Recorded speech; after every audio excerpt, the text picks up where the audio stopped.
Hello, everyone. Welcome back to another episode of Signal or Noise. This is episode 65. Charlie Bilello here, and with me, as always, Peter Mallouk. Peter, different topic for today. I think it's going to be one of the most impactful episodes we've ever done. I'm calling it the ultimate financial checklist for peace of mind. What prompted this, Peter, was a number of things, but mostly we did a bunch of Connect events this year around the country.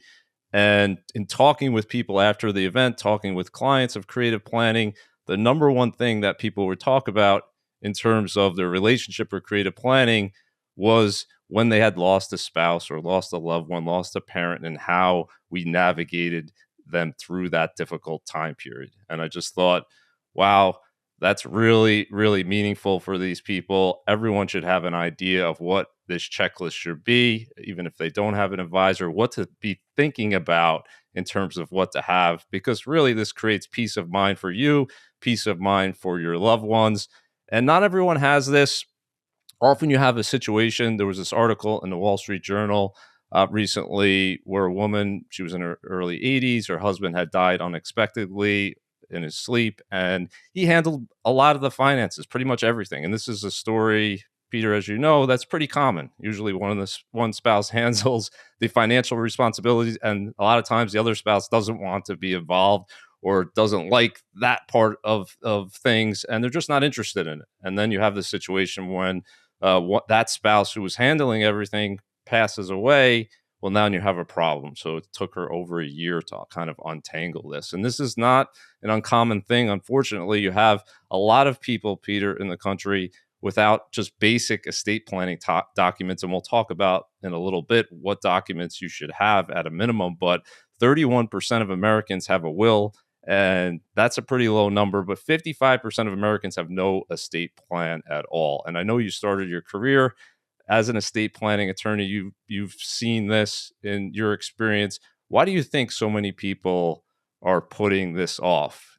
We kind of know it's important if you talk to people, but we want to put this off to a later date. Why do you think people are doing that?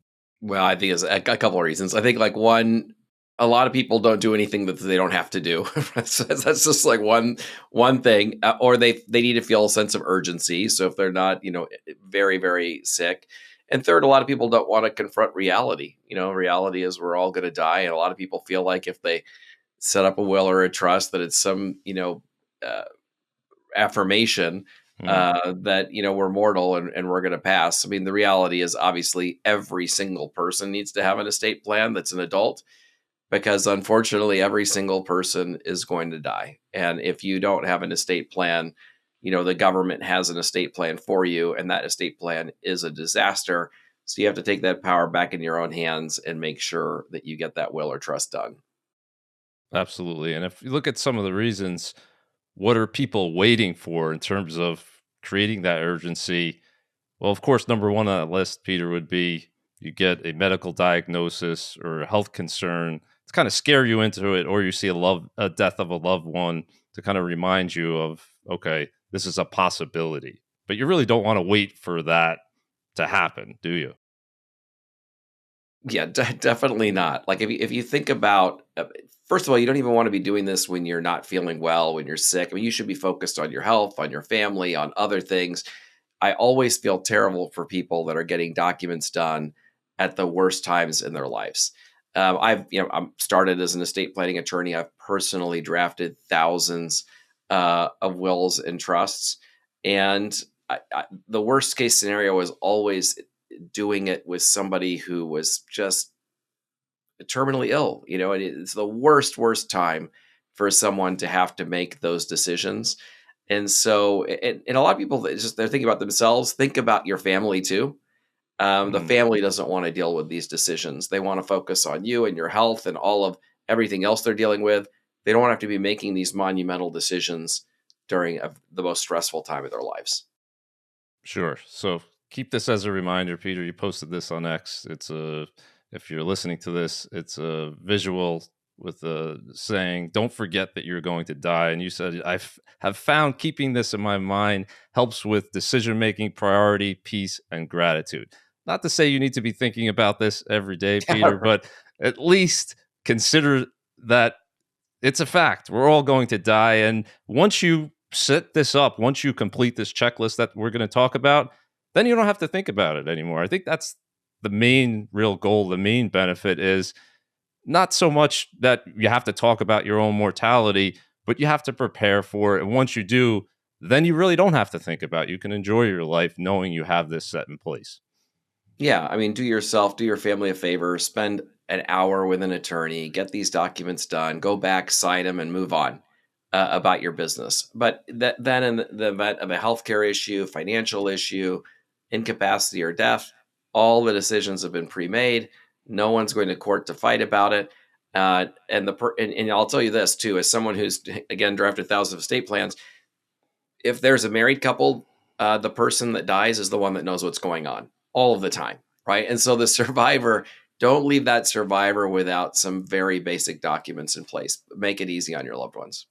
100%. Okay, with that said, let's start the checklist here. Number one, centralize and simplify everything. Peter, you see this all the time. Over complication, documents all over the place, 30 accounts when there can be 2 or 3 accounts. Here's what I suggest: consolidate your accounts whenever possible. Create a master list, just listing all of your accounts, retirement plans, insurance policies. And please, this is really important, often overlooked, make sure you're storing these documents securely. And this seems obvious, but it isn't often the case. Your passwords are saved with a password manager, and your spouse, your loved ones, they know where to find that if they need to. Yeah, I would say let's start with the accounts. I mean, I always encourage creative planning clients to do this. If you've got 6 different bank accounts that are all just checking accounts, get it down to 1 or 2. If you've got accounts at 4 different banks, get it down to 1 or 2. If you've got 12 credit cards, get it down to 1, 2, or 3. There's all of these things are a loose end for you to deal with. All of these things are a loose end for your loved ones to deal with in the event of your incapacity or death. All of these things are a security risk. It's an other avenue for identity theft and just flat out theft of assets. Have as few things as possible. Of course, you need to be diversified. I'm not saying own one stock and one account at one place. You want to be diversified, but there is no reason to have 8 checking accounts and to have 12 brokerage accounts and so on. If you've got a Roth IRA, have one Roth IRA account, not 4 Roth IRA accounts. And then have a centralized place where you're accounting for this. If you have an advisor, they're probably doing this for you. But if not, make sure there's a list of everything that you own. And of course, secure everything, and make sure that your loved ones have access to your devices. So it's very, very common, I think more common than not, where someone passes and no one can get into their phone. No one can close their various accounts, whether it's their Amazon subscription or Netflix subscription. They're having a hard time getting into Facebook to stop their Facebook page and all these other things. There's a way that you can go into your phone, regardless of what model it is, and assign a backup so someone else can have access. Make sure someone else has access to your passwords as well. 100%. Yeah, that's something you could do today, right? Just go to your phone, make sure someone else can get into it, make sure your loved ones know where the passwords are stored, and create this master list so there's no surprises. You don't have to go digging around figuring out how many accounts, which accounts, where they are. Okay, number 2 here, have an estate plan. Peter, I put a list here of 4 different things you should consider. You tell me if I'm missing anything: a will, durable power of attorney, healthcare proxy, and a trust. Yep, you nailed it. So basically, every adult, including your adult children. So I mean, let's say you're a listener and you're 40, or well, 50, let's say, and you've got a 20-something-year-old. You want the 20-something-year-old to have some of these documents as well, and you want your parents to have these documents. So first, a healthcare power of attorney. This is the person that's going to make healthcare decisions for me if I can't make them for myself. If you don't have that, the court appoints a guardianship. Total disaster. No, don't put your family through that. Have a healthcare power of attorney naming who's going to make those healthcare decisions for you if you can't make them yourself. Some people also have a living will that just flat out says, hey, if I can't make healthcare decisions for myself, here's what I want to happen. A durable financial power of attorney says, if I can't make financial decisions for myself, here's who's going to handle my financial affairs. A trust is basically like a will, except don't just say who's going to inherit the money and oversee the money. You're also avoiding the probate court system. You retitle your assets into the trust, your bank accounts, your brokerage accounts into the trust. And on your death, it skips the probate court system. And what's great about that is you avoid everything's private, not public. Everyone doesn't have to know what's going on. It doesn't take as long because you're avoiding the court system. You're able to move quickly, and you don't have the same legal costs. We don't need the same extent of attorneys and court and so on. So avoiding probate is fantastic for the family. And then if you do forget to put something in your trust, it will go to probate, and we need a will to tell the probate court what to do with it. So this is a very common. Think of it as like a estate planning 101 package: a healthcare power of attorney with living will, a financial power of attorney, a trust, and a will. And you avoid probate court on your assets and for healthcare decisions and financial decisions. And you take all those decisions and you put them back into your hands and the family's hands instead of to the government's hands, which is what it will default to without these documents. So you would say most people should have that revocable trust here. Where, to be clear, you still have power over the assets. You do what you want with them. They're just titled in the name of this revocable trust, so that when you pass, it won't have to go through the probate process. It will just go to whoever who you want, where you want it to go, essentially. That's right. With a living trust, there's no separate federal ID number or tax ID number. There's no separate tax return. You still control everything.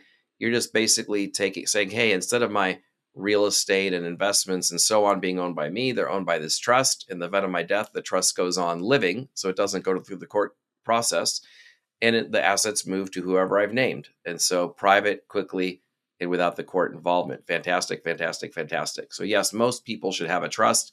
Of course, if you don't have assets, you don't need the trust. You can get by with a will, and the will is going to name who's going to be guardian for your kids, who's going to inherit what you do have.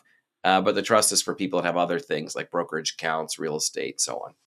And in this section as well, I think it's important too, because we talked about this on another episode, just making sure your investment accounts and everything has that beneficiary designation, right, Peter? We see this all the time. Maybe you haven't updated it. Maybe you haven't done it at all. It sounds very simple, but if you don't have that, well, it could create a lot of problems. A lot of times you often see also different beneficiary than what's named in the will. And I believe the beneficiary on the account supersedes whatever's in the will, but you don't want to have that extra complication. Try to coordinate that. That's right. If you have a beneficiary on your life insurance policy, it doesn't matter what your will and trust says. The life insurance policy is going to go to the beneficiary. Same with your IRA, 401k, and so on. Really spending time making sure this is right is absolutely critical. So you want to have the right documents in place, and then either you or your advisor needs to go through every single asset and insurance policy and say, is this titled the right way? Is the beneficiary the right designation? So that all of this works the way it's supposed to. This is a really, really critical thing, because in the event of your death, the will or trust, the beneficiaries will dictate where everything you've ever worked for your entire life is going to go. So take an hour and make sure that this part's correct. Absolutely. Okay, let's go to number 3 here. Create a durable investment plan.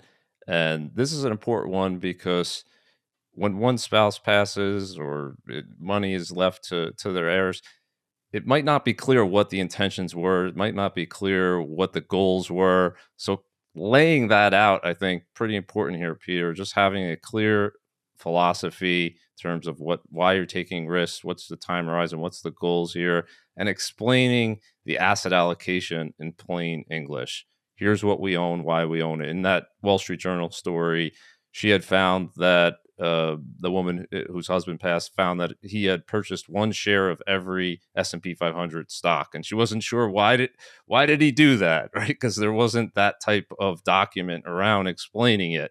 Yeah. And then also where to draw from, right? What assets should you sell first and last, and who's going to manage the portfolio if something happens to you? It's not always the case, Peter, that it's a good idea for that other spouse to all of a sudden take on that responsibility when they don't want that. They don't know a lot about investing or the markets. Yeah, I had a client, and she passed away suddenly, and she was the one that handled all these things. Her husband really didn't enjoy this. Was an artist, and it became a burden for him. he showed up and we were able to talk through things, I think get him to a peaceful place. But if there had been something that said, hey, here's just generally what I'm doing and why, I think he would have had a little more comfort before he found his way, to getting some help. And so, it's think about it, someone's going to find all this stuff, everything you've ever, put together, and they love you. They want to honor your intentions, right? They don't want to sell a lake home you wanted to keep. They don't want to abandon something that you maybe felt passionately about investment wise. um, Leave some very basic instructions, basic explanation of what you're doing. Yep. Let's go to number 4 here. Build a cash flow map, and really could be on one page.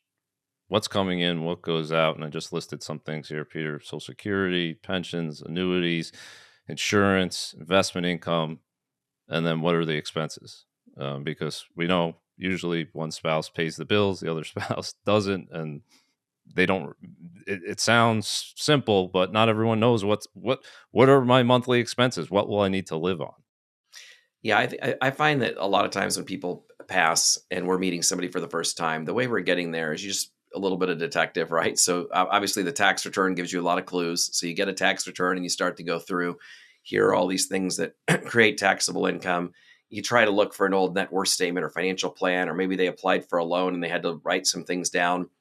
And then the rest is a waiting game. You're waiting for the mail to come in, and the mail starts to tell you a story of I invested in a private. Your husband invested in a private investment 7 years ago, and we just found out about it. That's very, very, very common. So your former message of just basically have a net worth statement is what you're saying, and now have a cash flow statement.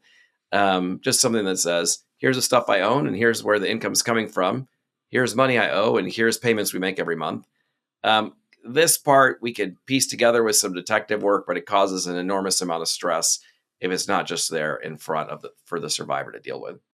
Yeah, for sure. And I would add in this section, I don't think, if there's anything wrong with having a little bit of extra cash or just something in the account. So in the event something happens to you, well, for 6 months, there's enough money there to meet expenses where you don't have to worry about it. Does that Right. make sense to you, Peter? Yes. Yeah.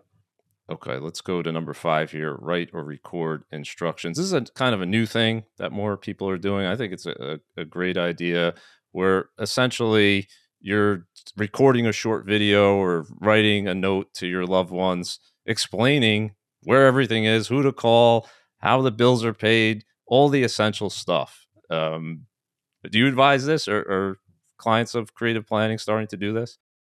So we do some of this by default, where everything is, who each of the advisors are, helping people prioritize and all of those things. And then as part of the planning process, we encourage our clients to get their priorities across. So for example, in the trust, if there's anything that's out of the ordinary at all, we want a letter with it that explains, like, this is why I'm doing this not evenly or something. If there's a foundation or gifts to charity, we don't just say, well, this money is going to foundation. We want a family mission statement of, this is what we want the charity to benefit and why. The more clarity, the more direction you can give, the better. You don't want the last thing your survivors read to be a will or a trust. It's just a very matter of fact, legal, cold document. And a note would be and look, it doesn't need to be formal. I mean, I have a very short note to my family and says, look, if you're reading this thing, this sucks for me, but here are things I want you to be aware of, and things that I hope that you continue, and things that do whatever you want. And so there won't be any feelings of guilt or pressure about what to do and not to do. They know exactly what I was thinking for them, and then they can take it from there. Yeah, for sure. And in terms of what not to rush into, this is obviously a major emotional life event.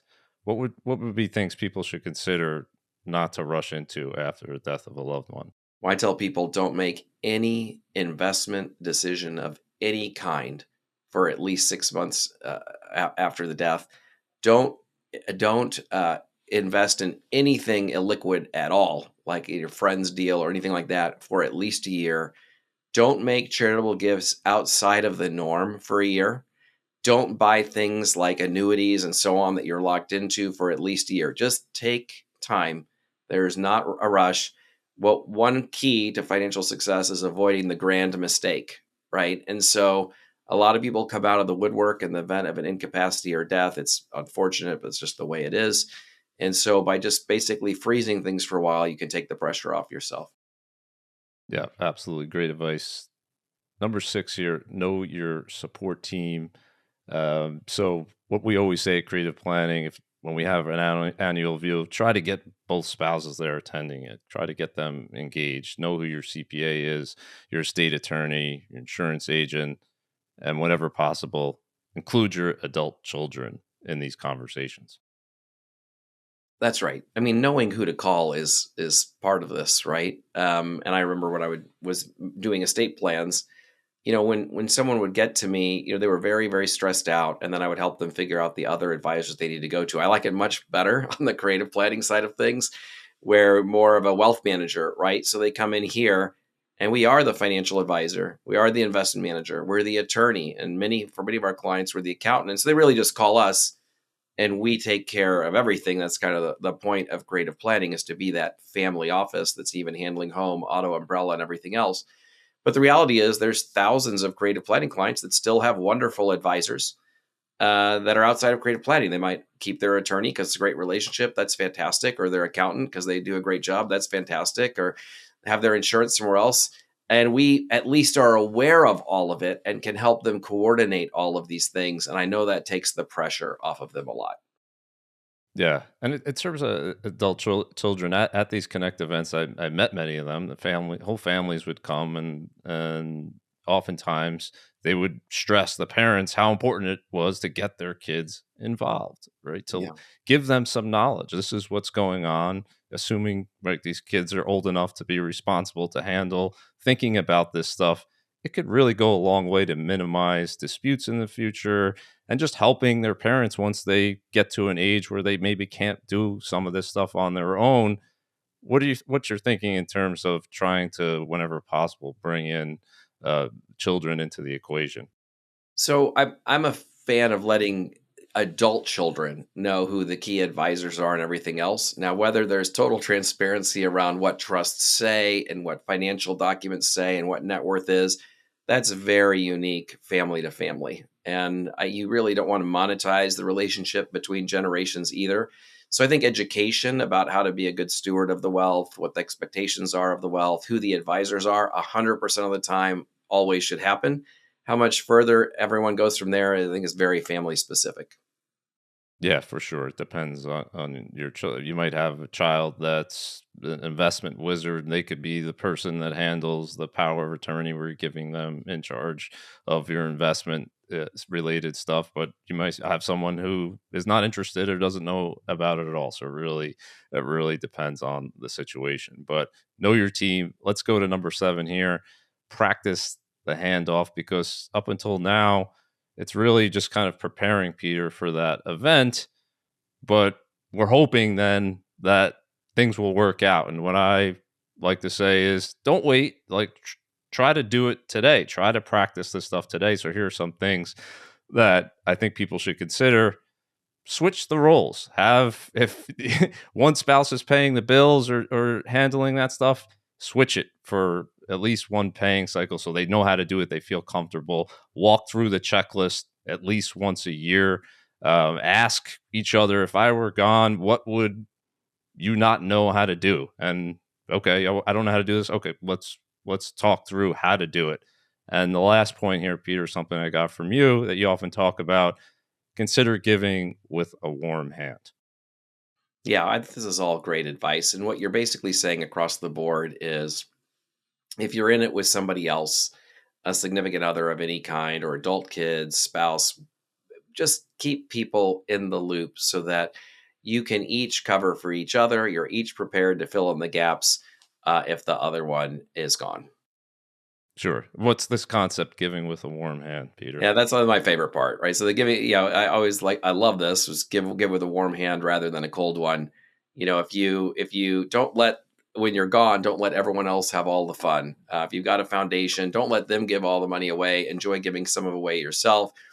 Don't give 1 million, 2 million, 3 million to kids on death when you can give a little bit to them now and help them in their years where they need the most help, maybe with a down payment on a home, or furniture or helping paying for kids' college. If you live to your life expectancy in your 80s or 90s, your kids are now, 60s. It's not going to make a difference to them what they get from you, but it makes a huge difference if they get even a small amount from you when they're in their 20s, 30s, 40s. Absolutely.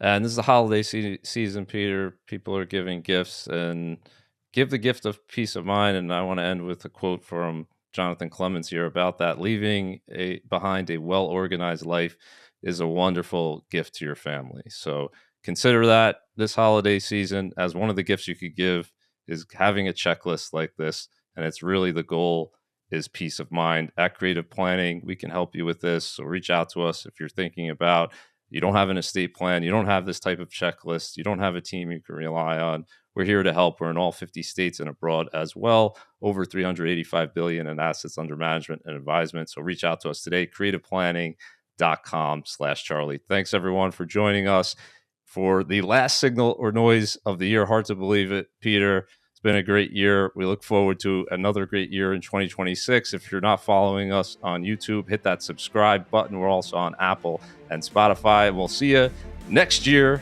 on Signal or Noise.